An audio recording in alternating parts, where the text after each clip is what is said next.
Welcome everybody back into Nerd Sesh. As always, I'm Carson Barabber and alongside me is Logan Camden. And today we are going to be previewing the upcoming Super Bowl matchup, a rematch of course from just 2 years ago between the Kansas City Chiefs and the Philadelphia Eagles, which was one of the great Super Bowl matchups that we've seen in the history of this league. Really awesome game that of course went to the Chiefs.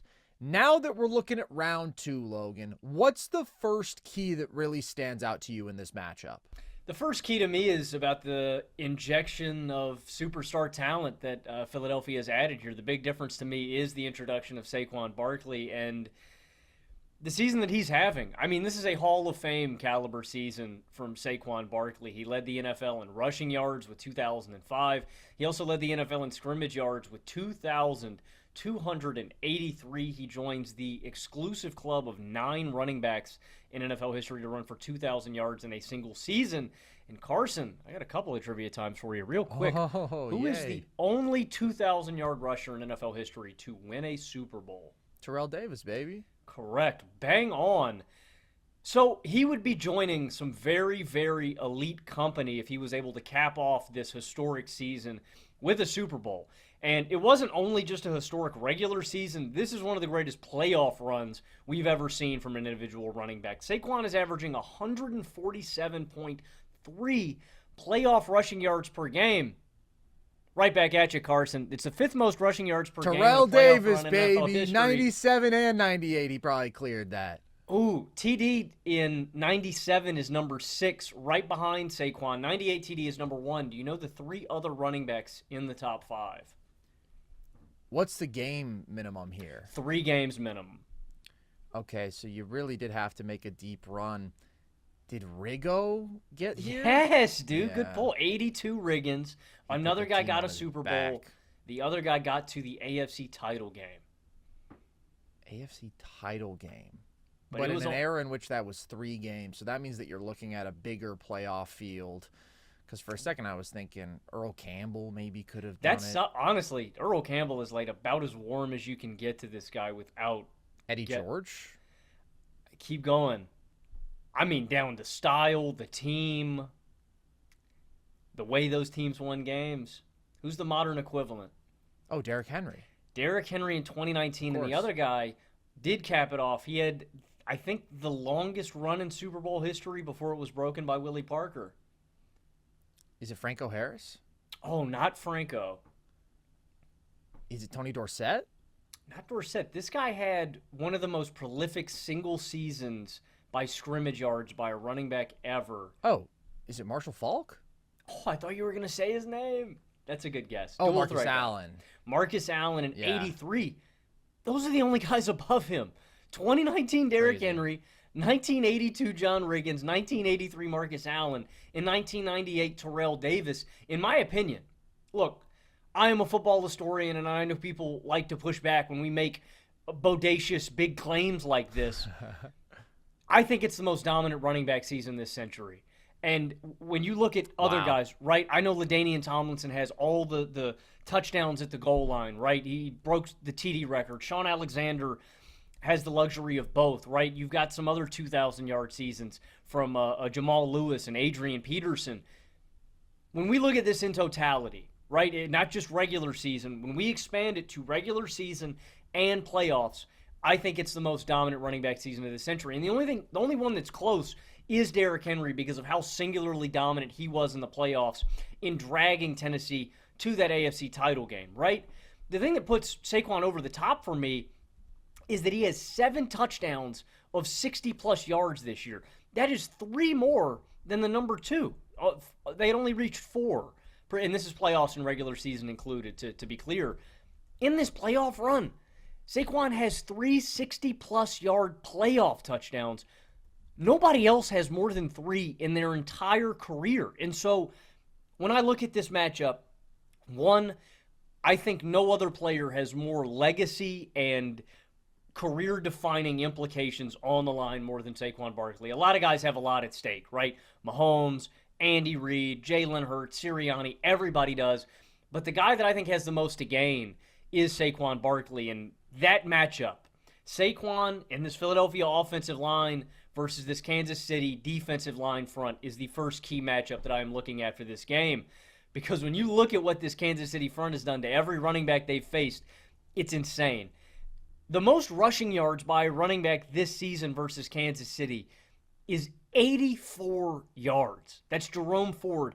Just 8 running backs surpassed 50 yards rushing against this football team. This is in a 17-game season with 2 more playoff games, and only 8 running backs were able to pass that threshold. To me, this is where this game starts and ends, is with this battle in the trenches and with Saquon Barkley in this defensive front. I do believe James Cook now has that highest mark. That's fair. I had the playoff that. game. I was only regular season including. That's true. That was the best running back performance that we have seen against this Chiefs defense all year, and that was one of the best rushing performances that we've seen against this Chiefs defense all year. By the way, I want to give myself some credit, since you didn't give it to me, Logan, for some of my guesses on that trivia time. So I didn't have the full list pulled up. I know. Eddie George, 4 games, 449 yards, 3 touchdowns. Marshall Faulk, 3 games, 317, 3 touchdowns. Franco, 3 games, 343 and 6 touchdowns. So I'd like to think I was painting the corners with some pretty good guesses there. Saquon's above all those guys. And Saquon is about to break the all-time record for total scrimmage yards in a season if you include the regular season and the playoffs. He's going to surpass Terrell Davis with an extra game, but with the same number of games as 1998 TD. I think that he finished last game like 2 yards short. So it is truly a historic all-time great season that he's having, and I do think that Saquon doesn't have the total body of work that you're talking about with a lot of these other all-time greats, although a lot of that is due to just his completely abysmal situation. And we know that running back is the most dependent of these skill positions on situation, just because if you don't have a decent offensive line, it is going to be exceedingly difficult for anybody to produce. And if you do have a great offensive line, anybody is going to produce. But Saquon is the incredible blend of the elite talent with the elite offensive line in front of him. When you're talking about the best running back seasons that we've seen this century, since 2000, I do think Saquon is in those conversations. The playoff aspect of it does put him over the top. The contender in terms of both regular season and playoff dominance would be like a 2001 Marshall Faulk, who goes to the Super Bowl and gives you like well over 2,000 yards from scrimmage and 21 touchdowns in the regular season, and then he's dominant in the playoffs too. And there are clearly better regular seasons, as amazing as Saquon was, but like I'm taking 2012 Adrian Peterson, I'm taking 2006 LaDainian Tomlinson. But that combination, man, of regular season and postseason dominance, I do think that you're probably looking just at him and Marshall Faulk since 2000. It's an incredible season, but will he be able to have the same level of success that he has on average against this Chiefs run defense? My inclination is no, you're not going to be able to just run the ball down the Chiefs' throats. The Bills did just run the ball pretty darn well, as we saw last week. But that is an elite rushing attack, and this is an elite Chiefs run defense. Do I think the Eagles will be able to run the ball relatively well? Yes, because I think that they can do that against anybody with their dominance in the trenches and with Saquon. But one difference between Buffalo and Philly in terms of the run game is Buffalo, in terms of a grind you down sort of run game, has actually been more effective than Philly this year. I think that Philly is 9th in success rate, which means they are still a very good rushing attack in terms of that down-to-down consistency, but where they have established themselves as, like, to me, one of the 3 scariest rushing attacks in football with Baltimore and Detroit is in terms of the explosiveness. It is in terms of Saquon, as you mentioned, literally having the most explosive season ever in terms of those long rushing touchdowns. That has been a big part of their bread and butter in the run game. You think about what they did to the Commanders this past week, right? Ripping off multiple of those huge explosive runs. The Chiefs only allowed 8 rushes of 20 or more yards this entire regular season. That was tied 5th in the NFL, and they only allowed 1 rush of 40-plus yards, which was also tied 5th in the NFL. So, do I think Saquon will have a good day? Do I think this run game will have a good day? Yes. Do I think that they will have a great day to the point where they can just ride that to a win and pull away and control the ball like they normally like to with a lead in the fourth quarter and suffocate you? No, I don't think that that's how this football game is going to play out, and that's where I think there is more of a burden on Jalen Hurts in this game than there has been in any other game this season. You have teed me up beautifully, Carson, for my next key to this football game. Look at that. Alley-oop from Carson Breber. Can Jalen Hurts make the plays to win for Philadelphia? That's my next big key when we're looking at this for the Eagles. And I can't take anything away from what Jalen Hurts did in his first Super Bowl against Kansas City. He amassed 374 total yards. He had 4 touchdowns, 1 turnover, a completion percentage of 71%, and a passer rating north of 103. And he did his job. He led Philadelphia downfield for a game-tying touchdown to tie the game at 35-all with 5 minutes left. I think that's the best game I've ever seen Jalen Hurts play. Yes. It was a near-perfect game, and the only area he faltered was that fumble that was recovered by Nick Bolton for a touchdown in that game. But the last 2 years, we've seen Hurts in less than completely optimized situations, and he's tied number 2 in turnovers over the last 2 seasons, tied with Josh Allen just behind Baker Mayfield, but he's been below league average in total yards per game among quarterbacks. He's in that 18 to 20 range when we're looking at total output from a quarterback in that time period. And I think Hurts is going to have to play a near-perfect football game to win this one. And it still may not be enough.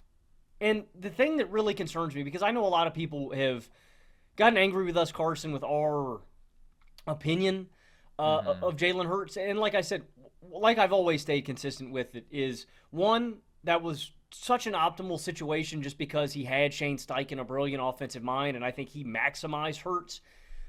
But I also don't think one season or one game a quarterback makes. Don't get me wrong. I was there with everybody else after that year in that Super Bowl. I had Jalen Hurts as the top 10 quarterback because I think it was inarguable to have any other opinion after that season, but we have seen him come back to earth. And I'm not ready to write off this entire season of up and downs with Jalen Hurts because he has one good game against a really bad defense in the Washington Commanders. So what am I saying? It's possible that Jalen Hurts can reach that level that he did on the Super Bowl stage in this first matchup. We've seen it happen before. To me, it's not likely. And the most damning numbers to me that really concern me about Jalen Hurts, this is courtesy of Sharp Football on X, on Twitter. This tweet's been doing the rounds as we lead up to the big game. Jalen Hurts versus pressure in 2024, this is out of 37 qualified quarterbacks, ranks dead last in success rate against pressure, ranks dead last in EPA per attempt versus pressure, ranks 33rd out of 37 quarterbacks in sack rate, 32 out of 37 quarterbacks in yards per attempt. And what does Kansas City hang their hat on?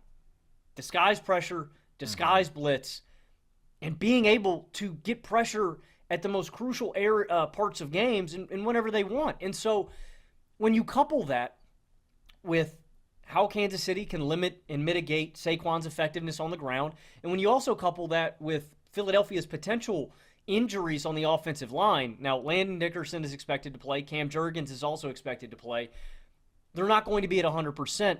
I just think it adds that extra burden on Jalen Hurts to play that near-perfect game. And the tape that we've seen on him this year, we've seen him against pressure and in these big situations, I just can't bank on Jalen Hurts doing that again or pulling his weight the way I expect him to need to. Because like I said, I think we need a perfect game from Hurts. And that may not even be enough. But like you said, I think this is going to be the most important game of the year for him and the one where he's going to have to pull his weight the most. And that to me is as big of a key as getting Saquon going. And it might be a bigger one if Kansas City can X him out. I don't know if I can say that Hurts needs to play a perfect game, but I think that he needs to play a really, really good one. Because you look at how Philly wins games, and they do it without high-level quarterback play being necessary more than anybody else, because this has been probably the best defense in football this year. It is elite at every level. It is elite against the run. It is elite against the pass. And because offensively, they have an elite offensive line and an elite receiving core and a top 2 running back in football, in my opinion, the best running back in football this season. So when you are checking all of those boxes and getting A+ grades in all those areas, you don't usually need a dynamic performance from the passing attack. And we've seen that in recent weeks, man. Like, the Eagles haven't lost a game that Jalen Hurts started since their bye. But you look at a lot of these wins, and it's an anemic passing performance against the Rams, where they had only 65 net passing yards when you account for sack yardage loss. Against the Packers, really did very little through the air. Several of their final regular season performances outside of the Steelers game, really limited performances from the passing attack. This game is different because even though I think that this Philly roster, top to bottom, is the most talented that we have seen in a long time, even more so than last year's Niners, even more so than the 2022 Eagles, the Kansas City Chiefs have the two greatest equalizers in the sport. They have the best quarterback in the sport, and they have the best coaching staff in the sport. And when you come into any game with those two components, it is extremely unlikely that you are going to get blown out, and you are better equipped than anybody to win a close football game and to excel situationally. So it's not that Hurts is going to have to put the offense on his back for 4 quarters, right? Because I do think that Philly will still have some success running the ball. They're just that good at it. But you're going to need Hurts to deliver on third downs. You're going to need Hurts to deliver in the fourth quarter. And that's just where I have my concerns. I do not think that Hurts is an upper echelon quarterback. I do not think that Hurts is a top 10 quarterback. He played a really, really good game last week, but I still think that he has clear weaknesses that can be attacked. I think he holds on to the ball for too long. I think that he can process the game too slowly, not be decisive enough, struggle to decipher coverages. And against the Steve Spagnuolo defense, that's the scariest thing in the world to me, man, because that's such a huge advantage that Kansas City has in this game. The brilliant coaches on both sides of the ball, but defensively, they're just going to bring hellfire down upon Jalen Hurts in the big moments. And on average, Hurts statistically fared better against the blitz than he did when he wasn't blitzed this year. But Spags blitzes are different. And you mentioned those numbers for Hurts under pressure. It's problematic. And it's especially concerning because as good as Philly's offensive line is, if there's one area that they've shown some issues as of late, to me, it's been in their communication and their precision on blitz pickups, right? Yes, Hurts has taken his fair share of bad sacks. There's also been a couple of just free rushers unaccounted for, and Jalen Hurts is immediately brought down and wrapped up. That's a major, major problem when you are dealing with the demon that is Steve Spagnuolo. But I do think you can also get Hurts to take a couple bad sacks. And if you get him to try to hold it against the blitz once or twice, if he gets into this chaotic mode where he's trying to make something happen, I think you can force one or two of those big mistakes that he's been avoiding this year. Because you mentioned the turnovers over the last 2 years. So much of that was last season when he really did struggle with the turnovers. This year, he has played much cleaner football, and I think that's the thing that I would give him the most credit for. We have seen the theme of these playoffs is turnover margin. If you win it, you win the game a vast majority of the time. Don't shoot yourself in the foot. That is especially true when you have the Eagles roster. But this is the game in which I think he is going to be most challenged in that respect. And this defense is different because of the psychotic play caller they have and because of the superstar that is Chris Jones. And especially when it comes to third downs, I'm lighting him up. And that's a really big difference in this game. And that is maybe the spot where I feel like you see the biggest difference between these quarterbacks or where that'll have the biggest impact. Patrick Mahomes was exceptional on third down all year. The Chiefs were the number 2 third down offense. The Eagles were 10th. Not bad, but when it comes to a third and long, the gap is massive to me between these two quarterbacks and between these two offenses. And in the playoffs, the Eagles are just 36% on third down. So much of football is decided situationally. Even when you're the more talented team, you also have to execute in those spots. And I think that is a massive advantage for the Chiefs, which is about the quarterback, but it's also about the coaching. Yeah, I completely agree. I think you hit it on the head, and that's where I really worry about Hurts situationally. I saw another great number, courtesy of Sharp Football, in head-to-head matchups with Spags versus Jalen Hurts.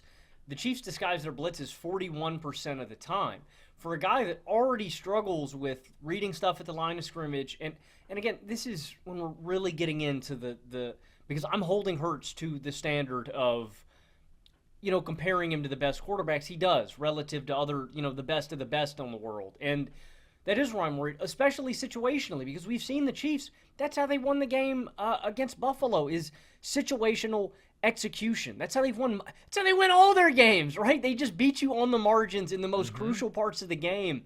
And that's where I worry about Philadelphia more. That being said, I do think Jalen Hurts has a skill set that can exploit something about this Chiefs defense, and that is specifically the fact that he is a rushing quarterback. If there is one area that I think you can beat Kansas City with, it is with the legs of your quarterback. You harken back to week 1, Lamar Jackson goes for the highest rushing total of any player. Cook didn't surpass 122, No. did he? Mm-mm. So Lamar still holds the mark for best rushing day of any player this season against Kansas City in week 1 with a 122 rushing yard performance. Josh Allen went for 55, right? Russell Wilson even surpassed 50 yards. That's where, because I do think that Philadelphia's personnel on the outside, right? That's the beauty of Jalen Hurts, because I do think you're right. I say a perfect game. It is less than it was last time because you have A.J. Brown, you have Devontae Smith, you have Saquon now. I do think Philadelphia has a little bit of an advantage when we're looking at skill position talent one-on-one with some of these corners, right, and some of these defensive backs, because A.J. Brown is such a monster at winning one-on-one. Yeah.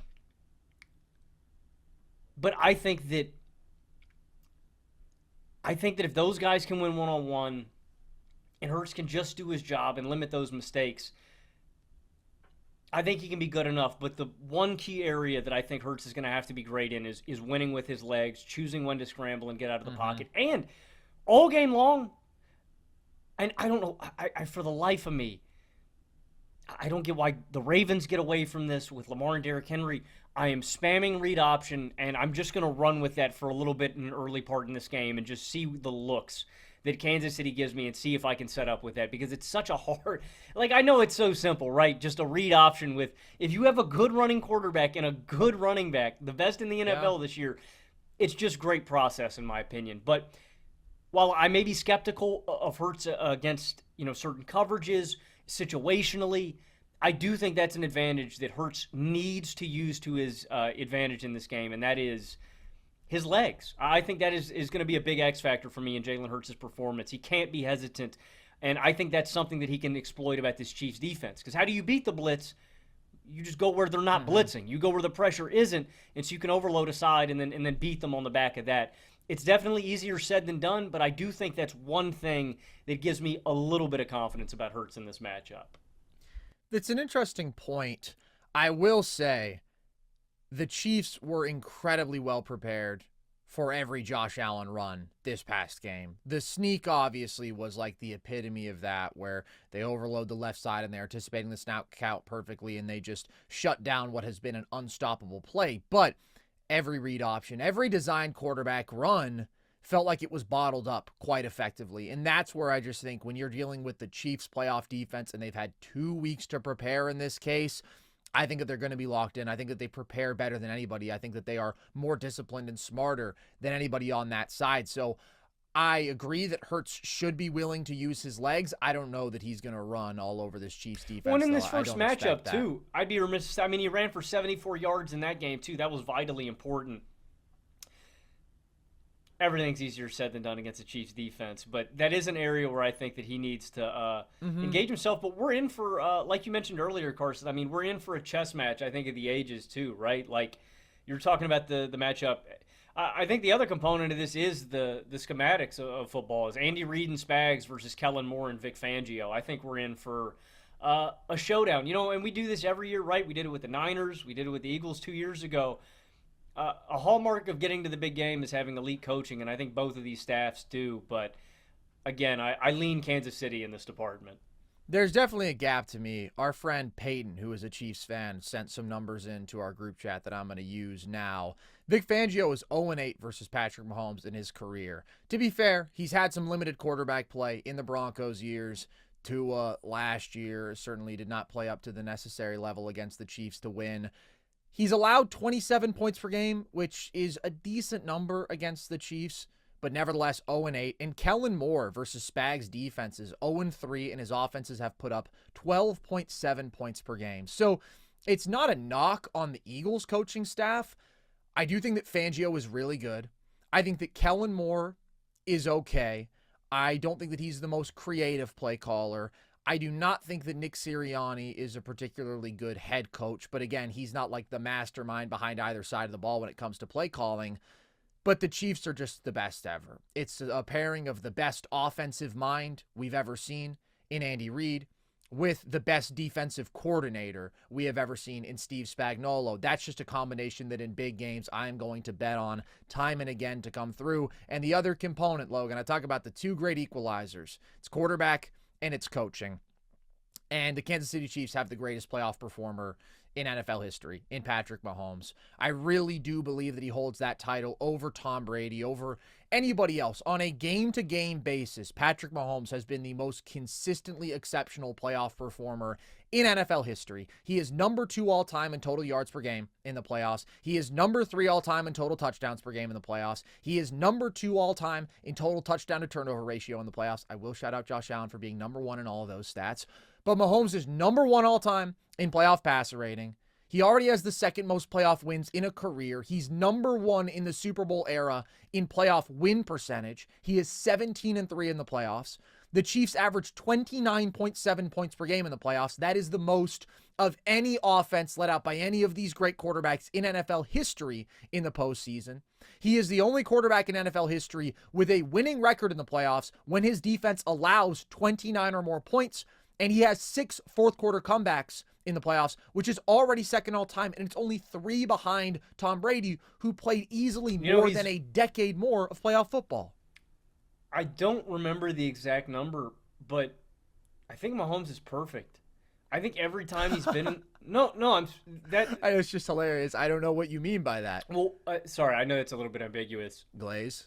In back to the wall scenarios where you need a touchdown to either stay alive or go ahead, I think Brady is like sub 50%, and that was number 1 prior to Mahomes. I think he was around like 45 to 50%.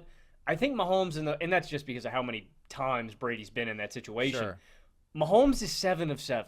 He has literally come through every single time. Yeah.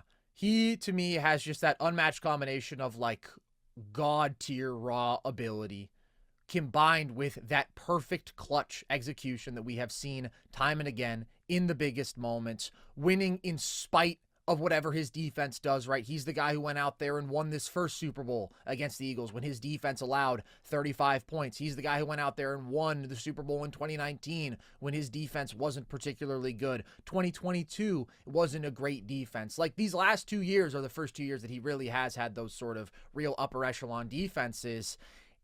It's just an unmatched combination of playoff excellence on a game-to-game basis. And to me, it's really the floor, man, because you compare him even to Brady, and this is the crazy stat. Passer rating, not a perfect metric, okay? But Tom Brady's career average playoff passer rating is lower than Mahomes' passer rating in his worst playoff run. That, to me, just speaks to the sort of baseline that Mahomes has established that nobody else has touched in the postseason, and that's why he is still QB1. I said that Josh Allen was QB1 this season. I think that I was wrong to say that. As much as I love Josh, I think he's an incredibly strong QB2. I think he's one of the best quarterbacks to ever play the game. Mahomes is the sort of guy who deserves the benefit of the doubt until decisively proven otherwise. Like, I think about how I treated LeBron in 2019 when he was on a bad Lakers team and he was banged up and he didn't have his best season. And a lot of people said, oh, I don't think he's the best player in the world anymore. I think it's Kawhi Leonard. I think it's Giannis, whoever. And I said, no, it's still LeBron. And then LeBron came back in 2020 and he led a dominant title run. Now, obviously, LeBron was older, so maybe you could argue there was more reason to think he had declined, but it's just like GOAT status. You get the benefit of the doubt. It's your title until it is taken from you. And I didn't think that Mahomes in any way had regressed. I was just like, Josh Allen has cleaned up his biggest issue with the turnovers. He has now ascended to another level from where he was at. But Mahomes is just so polished. He's so precise. He's so consistently excellent in the highest stakes moments that I think that he still has that title. Like, he has played maybe 2 bad playoff games ever, and the Super Bowl he doesn't get a pass for, but those were really difficult circumstances. He still should have played better, but obviously he was under a ton of pressure and he made some great throws that were dropped, but still not a good game. And then the Bengals AFC title game where he just melted down in that second half. But ever since then, like, we're looking now at 3 full playoff runs if he caps it off with this Super Bowl where he has been essentially perfect.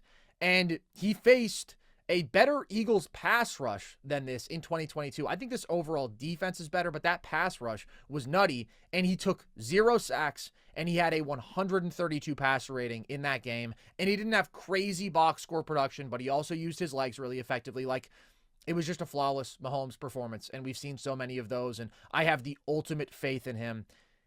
And I just feel like it's so likely that this game comes down to one of those gotta-have-it fourth-quarter drives, like we've seen the last couple years in the playoffs, in the Super Bowl for Mahomes. And there's nobody who's better in those spots.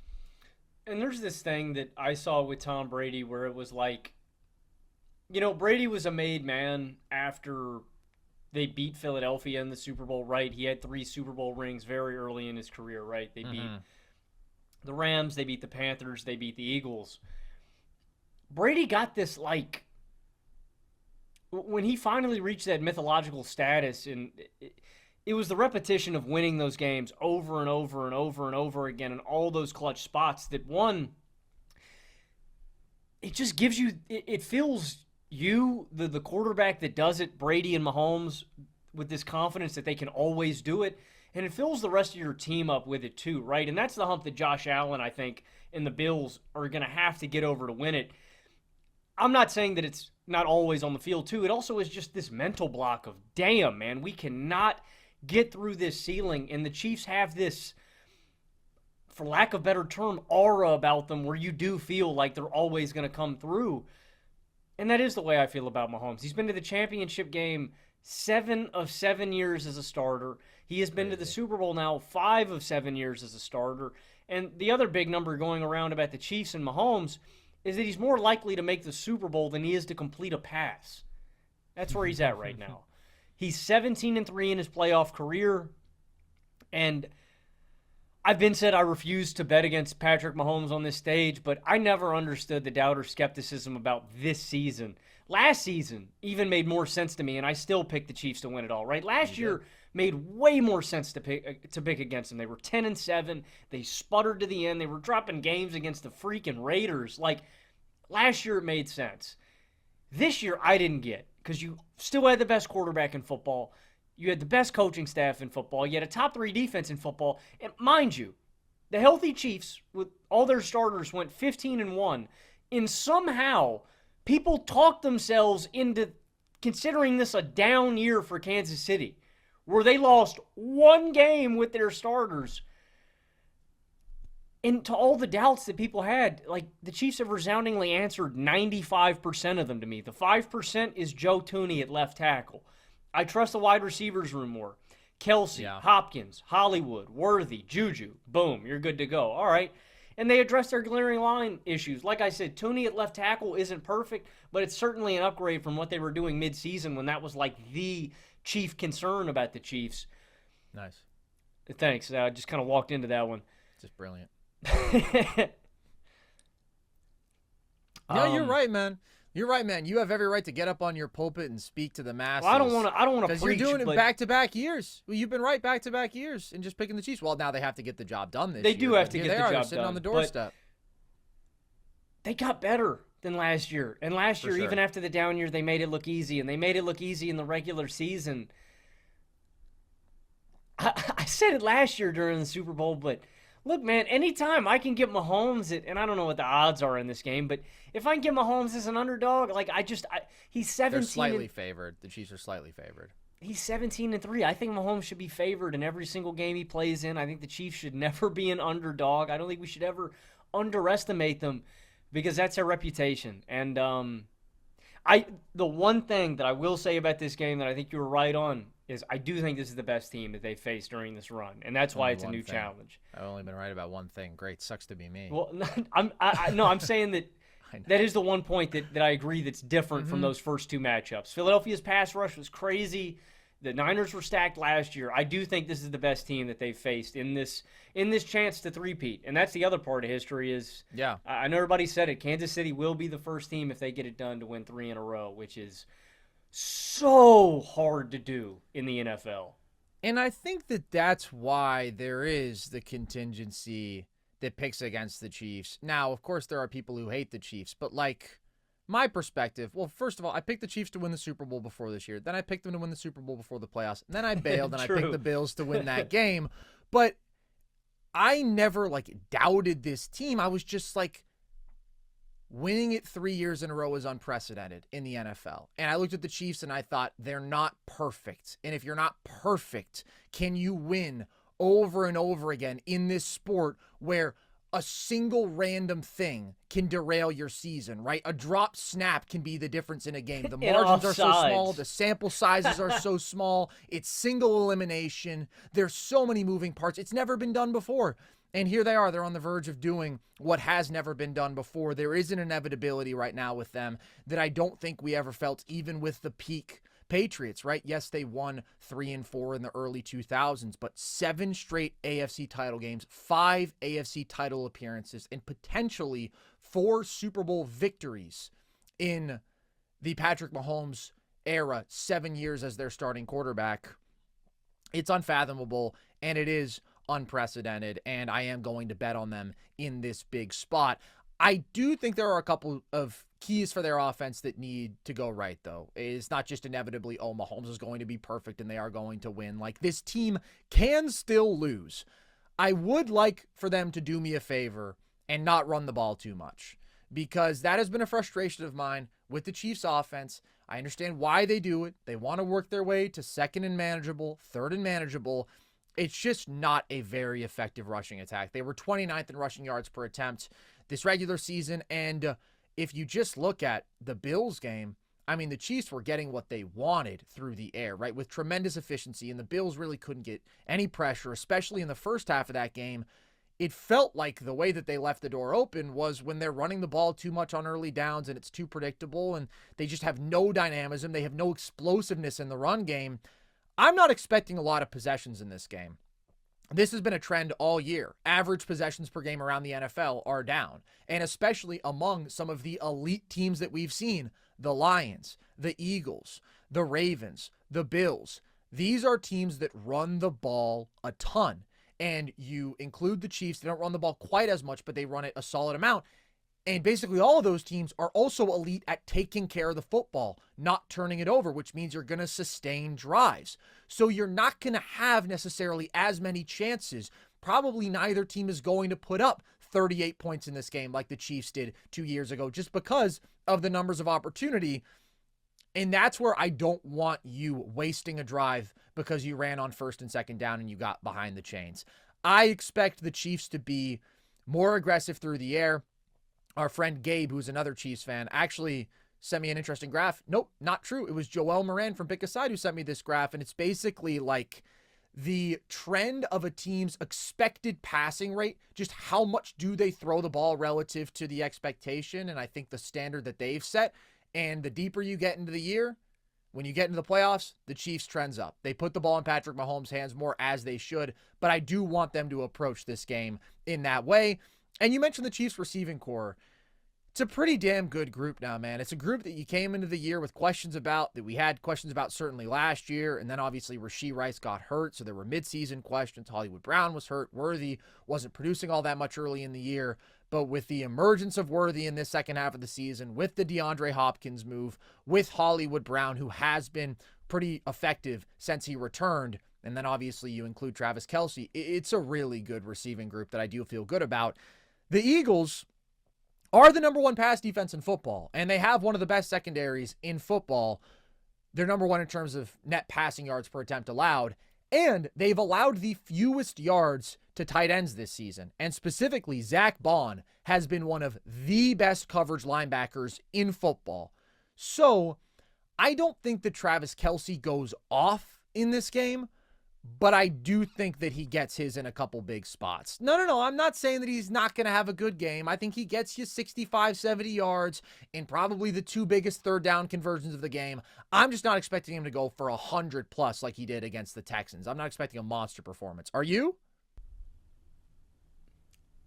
I'm not betting against big-time players in big games. I know what Travis Kelce does in the playoffs. I wouldn't go as that far. So do I, but he didn't have a monster performance against the Bills. He had 19 yards. I'm just not betting against Kelsey in a I big don't feel like I'm spot. betting against him. All I'm saying is I don't think he's going to go for 100 plus. But I don't that think he doesn't has to. I mean, affect my confidence in the there's Chiefs' passing attack because I think dudes around him step up. there's a wealth of assets. I mean, I think the big key for Philadelphia to me on defense is, well, one, you got to limit the explosive plays. Two, I think you got to swallow up the run game. But I'm trying to get Kansas City into third and longs, predictable passing situations where I can rush for and be comfortable that I'm dropping back. And let me be clear about something. I don't mean you're never going to get comfortable against a Patrick Mahomes, but just more predictable passing situations where I can set up my defense to where I'm ready for Mahomes to try to force a ball, where they need to be a little bit more desperate. That being said, though, I do think you hit a big key on the head for me with Philadelphia, and that's not only – you were talking about this for Kansas City. I think Philadelphia has to be aggressive. You were talking about Kansas City specifically not wasting downs running the ball in early situations.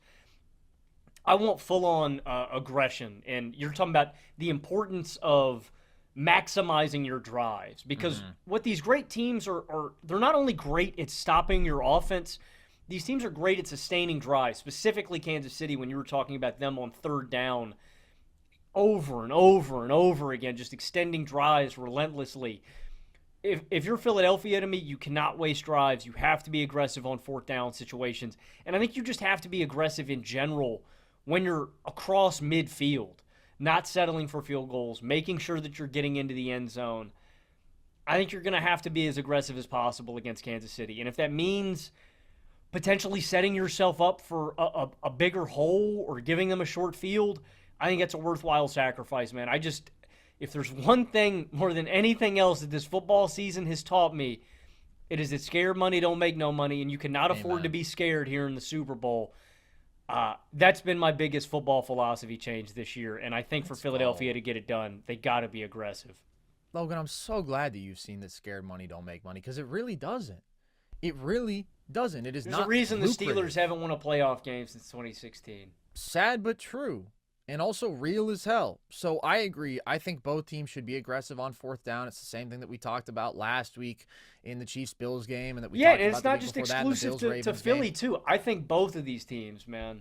I agree. I mean, when you are playing an elite football team, it pays to be aggressive because you don't want to squander possessions and you want to say, we're also an elite football team. And we believe that we can convert in this spot. Also, not that this is like the most important thing. I do think there's a mental component of it that demoralizes your opponent. It's like giving up an offensive rebound and second chance points in basketball where you're just sitting there like maybe you worked for an entire shot clock, right? 24 seconds. You forced a bad shot. They miss it badly, and you don't end the possession and get a rebound. Same thing. It's like we work however long, 6-minute long methodical drive. They're at midfield or a little past, and we finally get them into fourth down and they convert it. It stacks that helplessness like feeling in sports, and it's very real. I think it can give you a little bit of an edge there.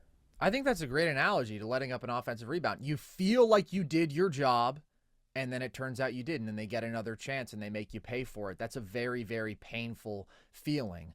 For Philly, on top of being aggressive offensively, when we're talking about fourth downs, I do think that they need to run the ball consistently, early and often in this game, because I really want to see them start strong. This is not a team that is built to play from behind. This is a team that has spent a lot of time with the lead, playing ball control football how they want to, and that's when they are at their best. Now, they did start a fair share of their games slow early in the year. They've picked that up as of late. I don't want to see them in a deficit against the Kansas City Chiefs where you're putting more and more on Jalen Hurts' shoulders. And the advantage that they do have on top of the run game is just that they have the two most game-breaking skill position talents in this game offensively, in Saquon Barkley, obviously, but also in A.J. Brown, who is like one of the three most intimidating just man-to-man receivers in football. He can just absolutely obliterate his matchup, and he does have the ability to go out there and really lift the passing attack and shoulder a ton of volume there. And I think that if Philly is going to win this game, it probably relies not just on Hurts stepping up, but on either a Saquon or A.J. Brown masterclass. One of those guys having a sort of signature career-defining performance, which I cannot count out. But I do have more faith in the Chiefs offense right now than I did earlier in the year. I do think that the receiving core has come together really nicely. They've averaged 28 points per game with Hollywood Brown on the field, which is just a big difference. And you see it's just the respect that another legitimate receiver with his sort of speed demands, what that opens up for this team. Xavier Worthy has been a different player as of late. And I will say, Logan, this is an insane value bet that I found on DraftKings. DeAndre Hopkins to have over 11.5 receiving yards in this game is minus 117. D-Hop over 11.5 yards, man. Dude, I mean, I could get his alt line for plus at like 30 yards. Yeah, dude. And like he's been quieter as of late since Hollywood got healthy, since Worthy emerged. It's D-Hop, though. It's DeAndre Hopkins. He's averaged 37 yards per game as a Chief. That line to me is just crazy low. Like, I actually think that this is going to be more of a Worthy game. I just think he's emerged as the number one receiver in this room. But that's just a catch, basically, for D-Hop. I'm betting on him to get that. But it really is about the totality of this receiving core. That's what I'm betting on producing in this game. The Chiefs offense has impressed me as of late, right? Putting up 32 on the Bills. Those are the sort of performances that they've needed to stack, and they've been stacking some of them as of late. There's one more key that I want to mention, Logan, for both teams, which is just kind of a fundamental key to football games. I think pressure is going to dictate a lot of how this game goes. We said this on Pick a Side.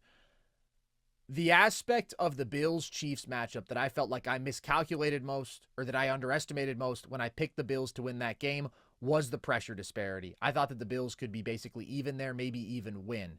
It ended up being the Chiefs got double the pressure. They pressured Josh Allen on over 46% of his dropbacks. The Bills pressured Patrick Mahomes on 26% of his dropbacks. Just a completely different environment for the quarterbacks to be operating in.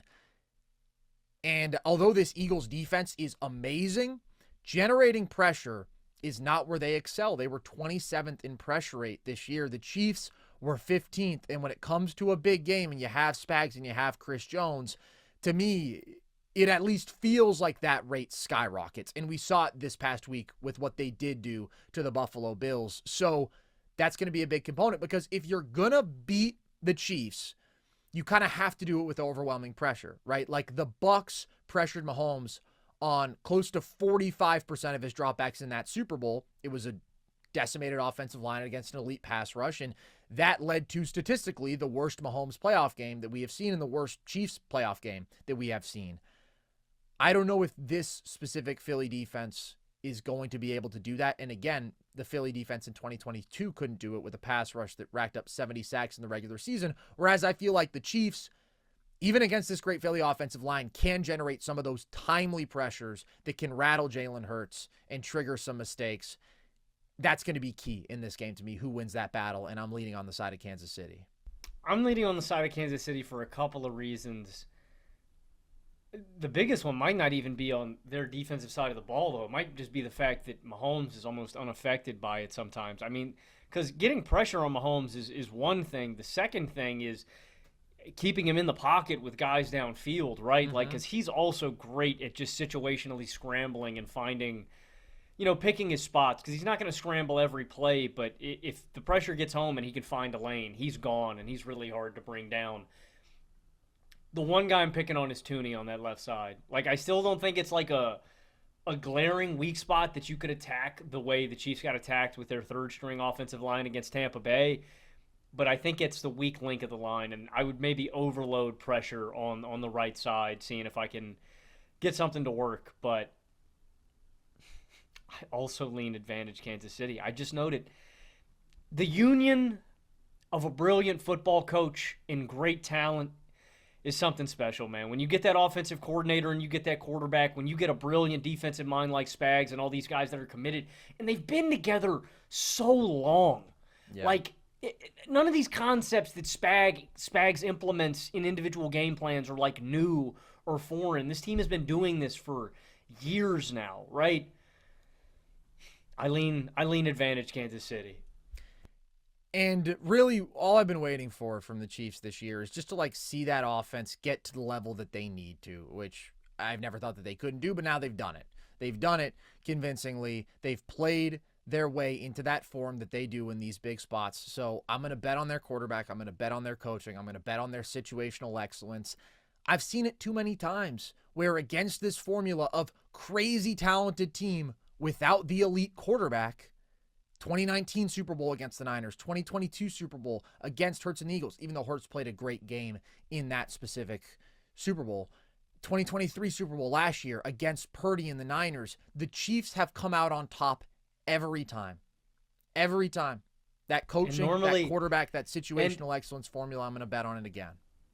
And there's been like one play in every game that swung. You were talking about football, right? Jimmy G misses that deep throw.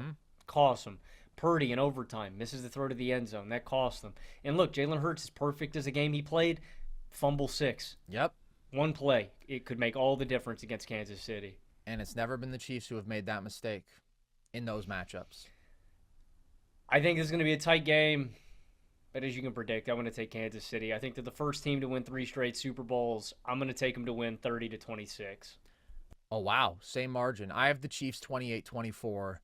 I think we save all the legacy conversations for if they actually get it done, but There are going to be some fun discussions to be had about Patrick Mahomes and Andy Reid and where they rank all time among their respective peers, because this really is special what we're seeing. It's incredible, this 7-year run from them. We've never seen a team just come out of the gates like this with a quarterback. We've never seen a 7-year run like this, period. And it's a testament to the fact that this is, to me, already one of the 2 greatest dynasties that we've seen in the history of the NFL. And the only reason that it isn't number 1 is they haven't had the time that the Patriots did with Tom Brady. If they do have that time and if they stay healthy, they will have to prepare for a post-Andy Reid world at some point. I'm not saying that he's going to die. I'm saying that he's going to retire at some point. And we'll see how they handle that. But they feel incredibly well equipped to keep doing this for quite some time. This ain't the little itty bitty teeny tiny bowl. This is Super Bowl 59. Get it on the action at DraftKings Sportsbook, an official sports betting partner of Super Bowl 59.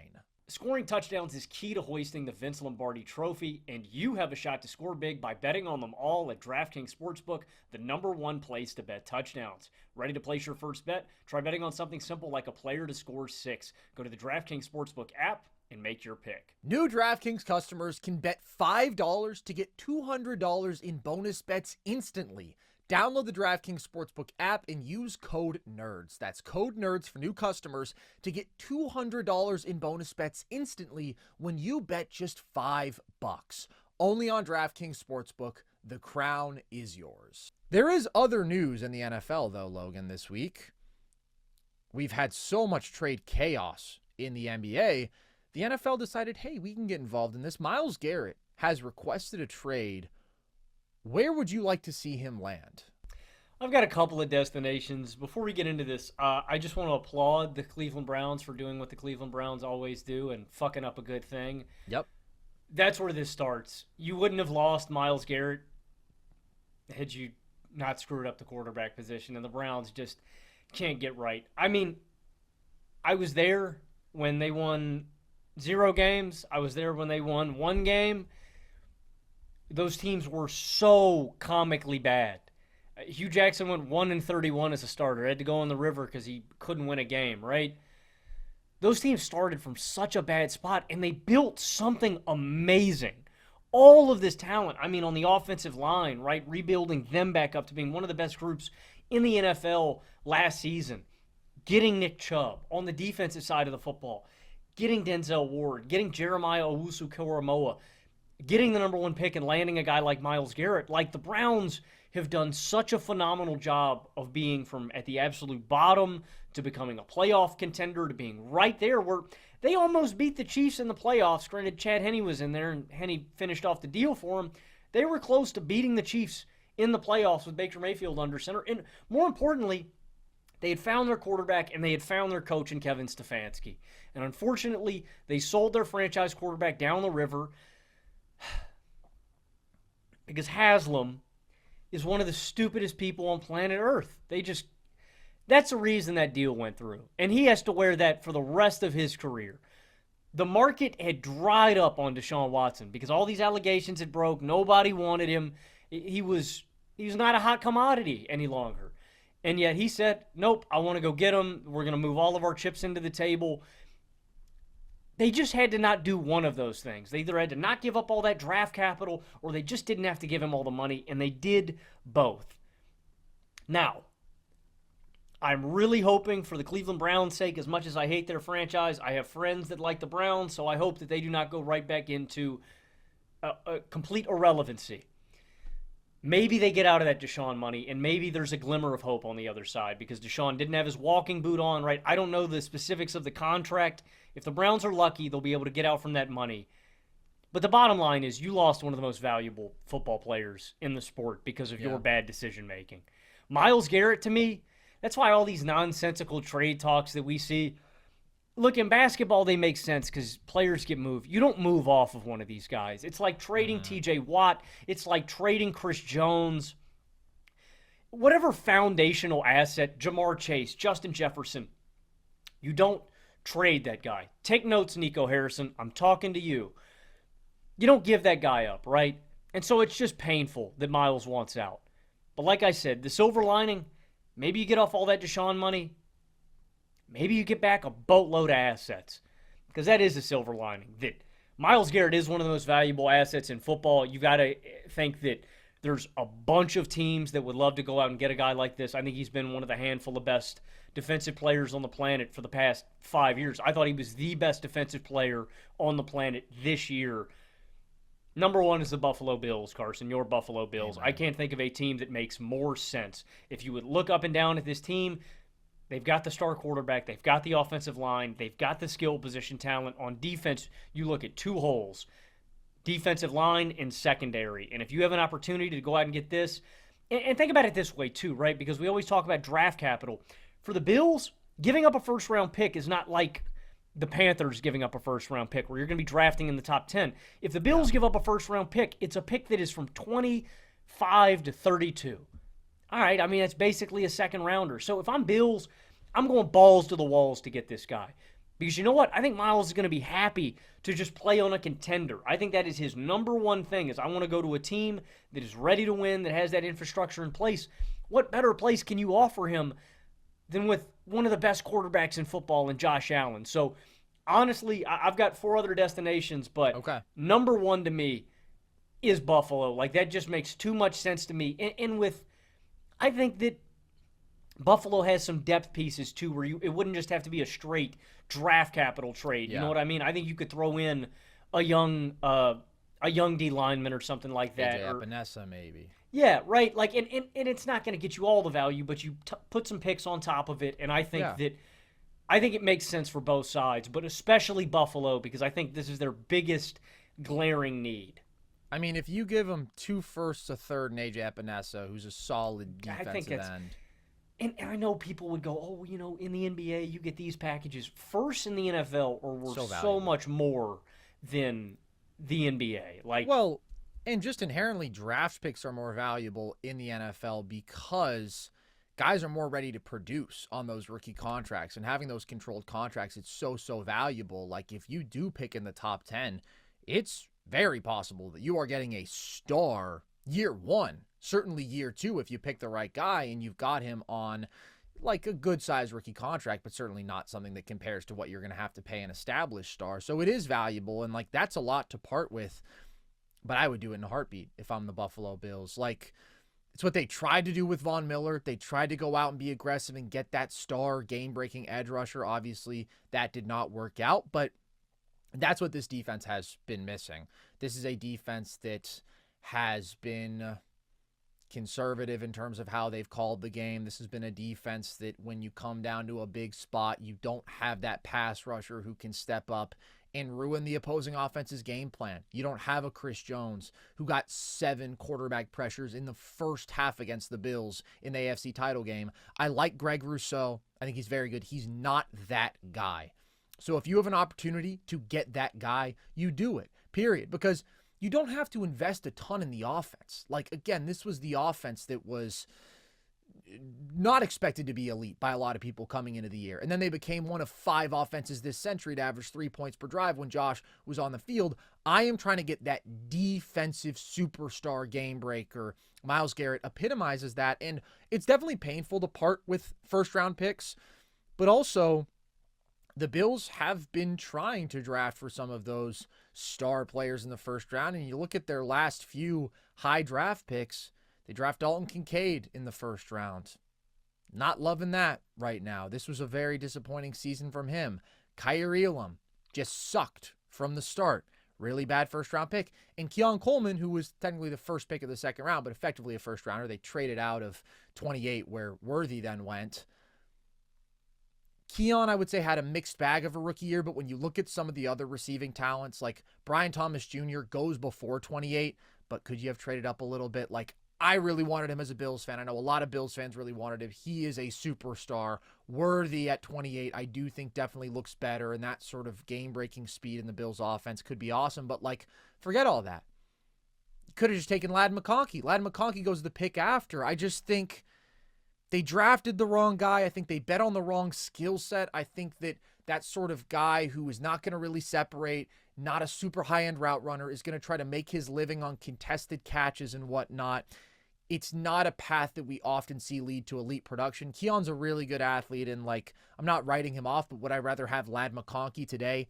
Absolutely. And he was there for the taking. Would I rather have Ricky Pearsall, who went 2 picks earlier? Yeah, I would. I think that he had a more promising rookie season once he was back out there healthy. So Brandon Beane just hasn't shown that ability to be an elite drafter in the first round, where I'm saying, no, it's okay. We don't need to go out there and give up all these resources to get Myles Garrett, because you might draft that guy. I'm done with that waiting game. I'm done with gambling on that. To me, this is the safe play and this is the right play. Go out there, get the best defensive player on the planet. That immediately probably makes you the Super Bowl favorite. Would you go up to 3? 3 firsts?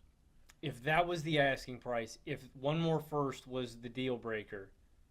That is a lot. It is a lot. When was the last time a non-quarterback was traded for 3 firsts?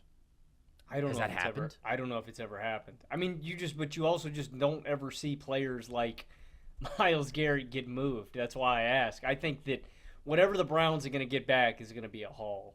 That's true. I mean, the closest comparison would be Khalil Mack, who was 2 firsts, a third, and I think that was a majority of it. Would you give up 2 firsts and a second? Sure. I would do that. I would do that. And 3 honestly, is, like, 3 firsts is a lot, and Myles Garrett is 29 years old. Like, he is showing no signs of decline. He is still playing at as high a level as ever. He was the best defensive player in football this year. But how many more years of that true elite unstoppable level do you have? Probably 3, 4. Like, it's not going to go on forever. But if it's 2 firsts and a second and AJ Epinesa, I'm doing that. I just think, again, the waiting game has to stop. At some point, the defense has to take that leap where you're not letting up 35 points per game to the Kansas City Chiefs in the playoffs. This is how you do it.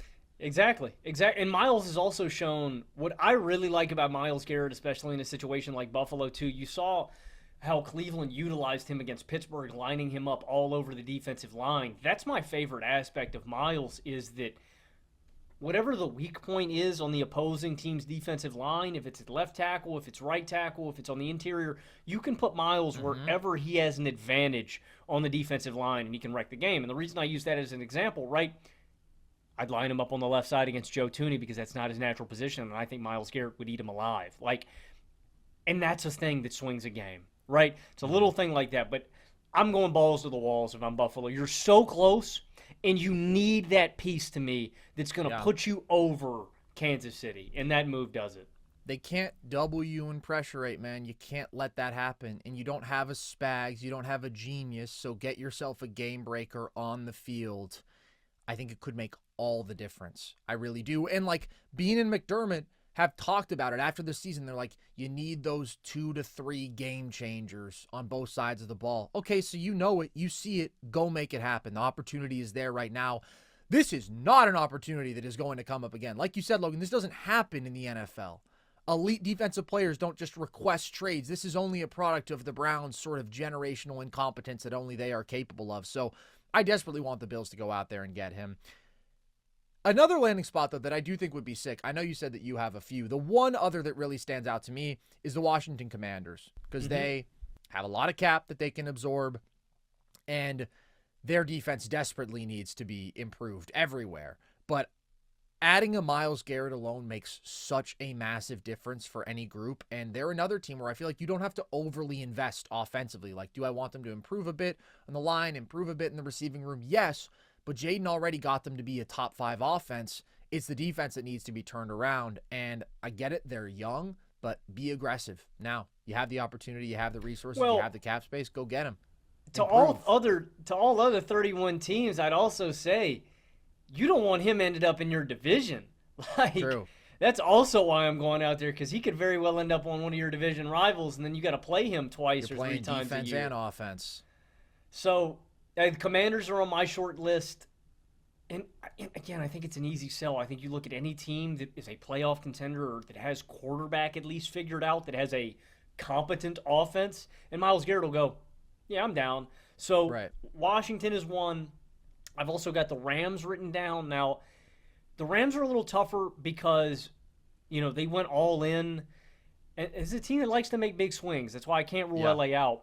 They gave up a lot to get Stafford. They gave up a lot to get Jalen Ramsey, right? And they've recouped most of their assets now, right, where they're back to having all their picks.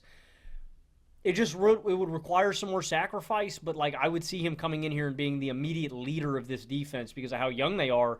It gives you some much-needed size on the defensive front. And I just think about a front with Fisk, with Jared Verse, and with Myles Garrett, and I'm very excited at that prospect. The other 2 teams I have written down are division rivals, and I considered Green Bay because when I look at Green Bay, they've got a lot of young talent that I think a team like Cleveland could be very interested in across the board. More importantly, I just don't think they have a standout guy on the defensive line to me, right? I like Jair Alexander. He's on the back end. So you've got your star in the secondary. I just want, a tangible increase to a star level player, and Green Bay I think is an easy sell. And then Detroit. I think Detroit could be really interesting if they had the assets. Oh my God. Well, with Aiden Hutchinson? Well, I'm thinking, dude, you'd have Aiden, you'd have Zadarius Smith, you'd have Myles, DJ Reader. Their front would be insane. McNeil, yeah, that would be completely unbelievable. I don't know if that makes sense for them though. I don't. I just wanted to see. I just kind of want to see Myles and Hutch together because that would. Also, hey Pittsburgh, we could pick up the phone, guys. I think hell would have to freeze over for that to happen. But I feel like if you're giving up the sort of the resources we're talking about here, it has to be for a need. And I don't think that the Lions have that need because they already have that sort of game breaker. The Rams also I just feel like they built up such a nice pass rush in the aggregate. I might be inclined to just say, all right, Verse, all right, Fisk, all right, Kobe Turner, all right, Byron Young. Let's keep rolling with this little thing for a while. We got all of you on rookie deals. That probably wouldn't be my top destination. I really like the Commanders. I really like the Bills. And another point in favor of Buffalo doing it and being aggressive is they have several extra first-rounders this year. Not several extra first-rounders, several extra picks this year. They have a couple extra fifths. They have a couple extra sixths. Leverage it. And maybe it's higher draft picks than that end up being used. But if you're willing to include multiple, or I was going to say, you can either firsts of your own, use those to get up closer into the middle rounds, or you just hold on to those picks and you use them to supplement what you didn't get. And obviously you're not going to get a top end superstar, but you can at least draft at that position group. At the very least, you have the extra picks. And so that should make you more aggressive in using your high-end picks to go out there and get a complete game-changing talent.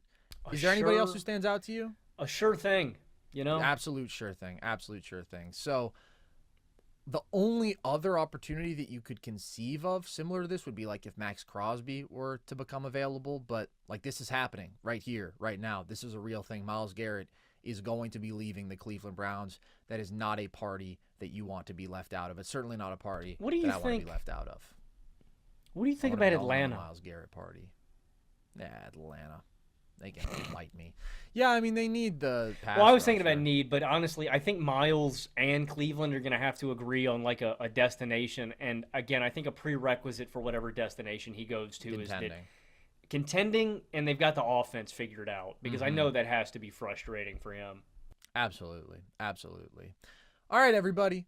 Hope that you enjoyed this one. The Super Bowl is coming in hot, and of course, we will be here live reacting right after the big game. But before then, NBA trade deadline tomorrow.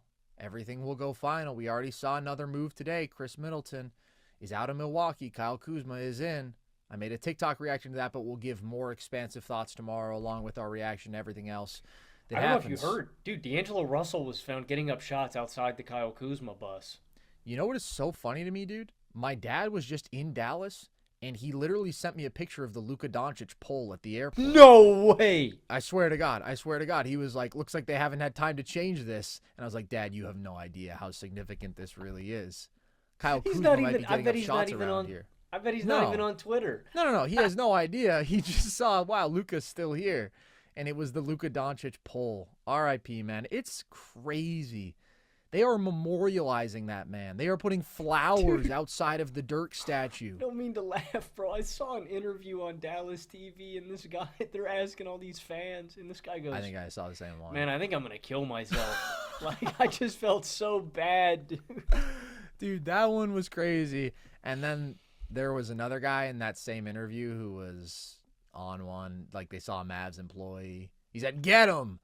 It's crazy. It's the most brutal thing that I can think of an organization doing to a fan base outside of moving the team to a different city. I can't imagine how much money Dallas is going to lose just by not having Luka, man. But then think about how much money they're going to make with that super casino, baby. Wild, wild stuff. Mavs fans, you are in our thoughts. Hopefully you're not Cowboys fans too, because in that case, you are extra in our thoughts. At least my thoughts. Logan, the cold-hearted prick, probably wishes bad things upon you. Not me. I just want to see you guys succeed and be happy, because, golly, it's got to be tough right now. All right, on that note, we have more content, like I said, NBA, NFL, across our YouTube channel. I made a video on Shea, just a full-on glaze fest yesterday, where I talked about how he's having one of the best seasons ever, but I thought it was a good video, fun video to make. Lots of really interesting numbers there about just how rare so much of the stuff that he's doing is. So go ahead and check that out on our YouTube channel. You can listen to all of our full shows across audio platforms, and you can follow us across social media, TikTok, Instagram, @NerdSesh, Twitter, @Nerd_Sesh, to get some of our immediate reactions to this big news, to get clips from the show, to get graphics from the show when we make lists and rankings, and to see all of our trivia content. Of course, you can also join our Discord if you want. Please do not, if you are a bot, all bots beware, please do not join, because we have been getting raided and infested by you machine filth. We don't want you. But if you're a regular guy, a chill guy or gal, please come on in and talk some sports with us. And you can check out our merch. That is also linked in our link tree and at breakingtea.com. So with that, as always, appreciate you guys. I've been Carson Brabber. I've been Logan Camden. And this was Nerd Sesh.